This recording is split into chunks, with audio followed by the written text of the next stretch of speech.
সালের 5ই আগস্ট আমাদের দামাল ছেলেরা ছাত্র জনতা ঐক্যবদ্ধভাবে ভারতীয় আধিপত্যবাদকে চিরতরে ধূলিসাৎ করে দিয়ে আমাদেরকে আমাদের দেশকে রক্ষা করেছিল।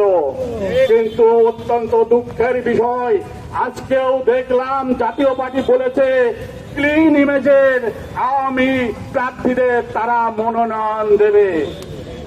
কত বড় দুঃসাহস, কত বড় স্পর্ধা যে পরাজিত পতিত শক্তি, গৃহীত আওয়ামী লীগ, পতিত আওয়ামী লীগ এবং তার দোসর জাতীয় পার্টির 14 দল এখনো মুখ ফুলিয়ে এই কথা বলতে পারে।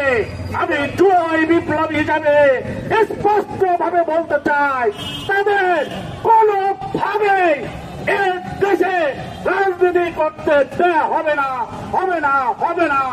কোন স্বৈরাচারী দোসর এদেশে রাজনীতি করতে পারবে না। এই পবিত্র সংসদকে তারা আরো পবিত্র করতে পারবে না।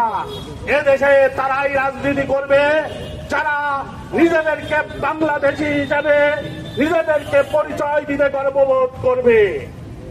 আমার এই কথা স্পষ্ট যে বাংলাদেশ হিসাবে এদেশকে ভালোবেসে দেশকে গড়ে তুলতে হবে, না হলে কিন্তু ভারতীয় দালাল হিসাবে থাকলে দালালের জায়গা এদেশে হবে না।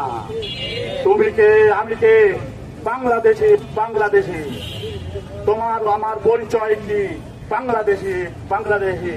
ভারতীয় দালালেরা ধ্বংস হোক, নিপাত যাক।